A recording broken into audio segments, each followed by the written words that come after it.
Buenos días, yo soy la doctora Gala Godoy Brewer, me dedico al equipo NutriWhite y hoy vamos a tener una presentación acerca de las diferencias entre el aceite de coco y el MCT oil, que es una duda que le viene a varios pacientes que nos preguntan si pueden utilizar el aceite de coco en lugar de MCT oil, si es lo mismo. Entonces vamos a hablar un poquito de cuáles son las diferencias. Entonces, primero, para comenzar, podemos repasar un poquito de cuáles son los distintos tipos de grasas, porque aquí va a estar la principal diferencia entre el aceite de coco y el MCT oil. Las grasas en sí son átomos de carbono con átomos de hidrógeno y lo que las distingue va a ser más bien la longitud de la cadena, lo que va a distinguir los tipos de grasas.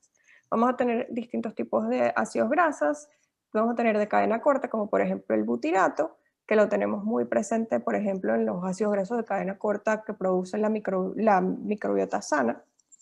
Los ácidos grasos de cadena media, como por ejemplo el ácido caproico, y los ácidos grasos de cadena larga, como por ejemplo el ácido esteárico. Entonces, ¿cuál va a ser la principal diferencia entre el MCT oil y el aceite de coco? Pues la longitud de las cadenas, porque sabemos que el MCT oil, como su nombre lo indica, va a ser medium chain triglycerides, que van a ser ácidos grasos de cadena media, mientras que el aceite de coco va a ser una mezcla de varios tipos de longitud de cadena. Ok, entonces, vamos a comenzar hablando del MCT oil. Por lo general, este va a ser derivado del aceite de coco, aunque hay distintas marcas comerciales que también pueden derivar el MCT oil de otro tipo de aceites, como por ejemplo el aceite de palma. Pero el mejor y el que más recomendamos es el aceite de coco.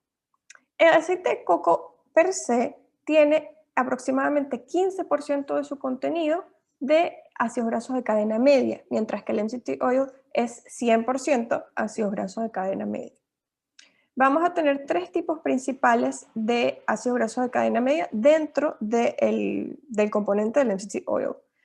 Los principales siendo el ácido caprílico en un 50 a 80% y el ácido cáprico en un 20 a un 50%. Hay un cuarto ácido graso llamado ácido láurico, pero normalmente este no está incluido dentro del MCT oil, así que por eso como que lo puse como aparte. Ahora, ¿cuáles son las características del MCT oil? Por lo general, este no tiene sabor cuando se encuentra en su manera más pura. Este va a tener un bajo smoke point o un bajo índice de calentamiento, diría, lo cual lo hace no ideal para cocinar, que vamos a ver que esto es una de las diferencias que tiene con el aceite de coco. Otra característica del MCT oil y que lo hace tan bueno cuando hablamos de manera terapéutica es que no requiere de ácidos biliares ni de la enzima lipasa para su absorción. Este va directamente a la circulación portal, se digiere y pasa de una como el hígado, y esto va a darle al paciente un rápido acceso a la energía que estos ácidos grasos proveen. Se ha visto en distintos estudios, que más adelante pongo la bibliografía, que en ciertos estudios se ha visto que promueve la pérdida de peso. Se han hecho muchos estudios con el MCT oil en pacientes con Alzheimer's, con enfermedad de Alzheimer's, y se ha visto que promueve la mejoría cognitiva en este tipo de pacientes. Y también modula la grelina y reduce las fluctuaciones de la glucosa sanguínea mientras se está comiendo, pero no se vio diferencias cuando el paciente está en ayunos. ¿Ok? Entonces estas son ciertas características del MCT oil que se han visto en estudios comprobados. Otras cosas que se ha visto positivas es un incremento en el HDL colesterol, que es como el colesterol bueno. Otra es que se ha visto que reduce moderadamente la resistencia a la insulina y que aumenta el metabolismo de la glucosa en un 30%. Entonces, todas estas son características que tiene el MCT oil. Pero como todo, tiene también potenciales riesgos. Pacientes que tengan alergia al coco pueden desencadenar una alergia al consumir MCT oil. En ciertos pacientes se ha visto que puede causar síntomas digestivos como diarrea, vómito, dolor abdominal o hinchazón, aunque no es per se por la absorción, porque el MCT oil incluso se utiliza en pacientes que tienen dificultad para absorber las grasas, como en pacientes con enfermedad de Crohn o con IBS, que tienen dificultad para absorber grasas normales, por lo general se les da MCT oil, porque este sí se puede absorber bien, porque lo que dijimos antes, que no necesita lipasa ni nada de eso. Se ha visto que después de 6 meses de uso, o sea, es como contradictorio porque al principio se ve que aumenta la HDL en los primeros meses de uso, pero si se usa más de 6 meses, se ha visto que hace lo contrario, puede llegar a reducir el HDL y puede llegar a incrementar los niveles de triglicéridos a largo plazo, aunque hay evidencia contradictoria porque hay otros estudios que dicen que todo lo contrario, que no se vio diferencia en el aumento de triglicéridos, así que bueno, aquí hay evidencia contradictoria. ¿Quiénes no deberían usar definitivamente el MCT oil?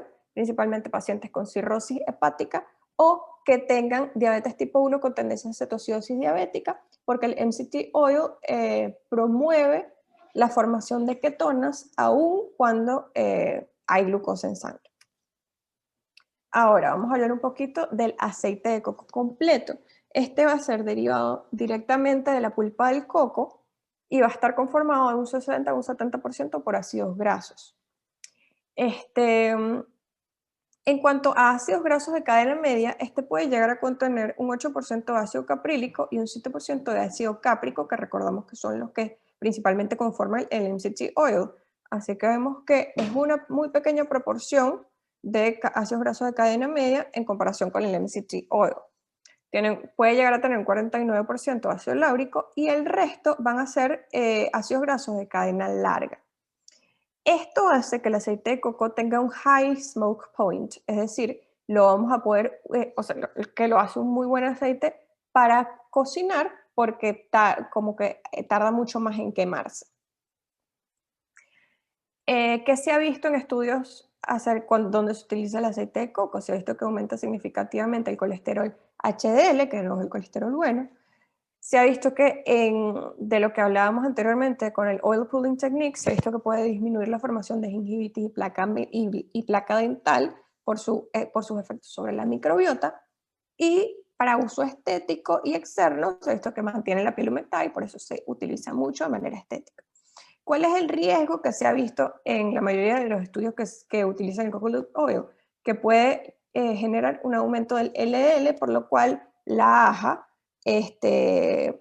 lo considera como una grasa que puede aumentar el riesgo cardiovascular por este aumento de LDL y por eso se recomienda su consumo con mucha moderación.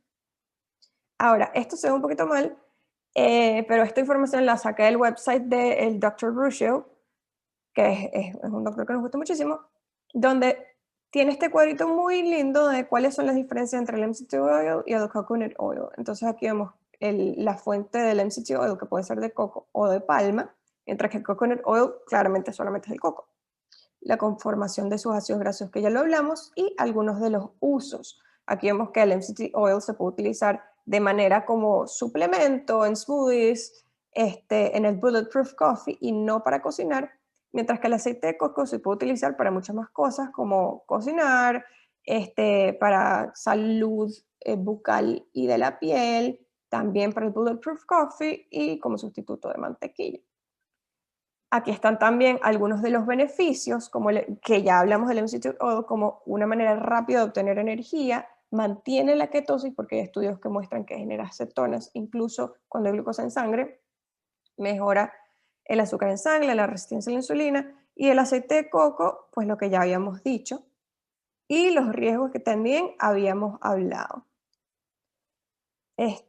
A ver, ahora, este es un estudio de los que vi que me pareció interesante acerca de la cetosis, donde este estudio utilizó 6 como que 6 grupos de pacientes, donde el control era el uso de sunflower oil, de aceite de girasol, se utilizó MCT oil con sunflower oil y también mezclaron glucosa en algunos grupos y aceite de coco solo.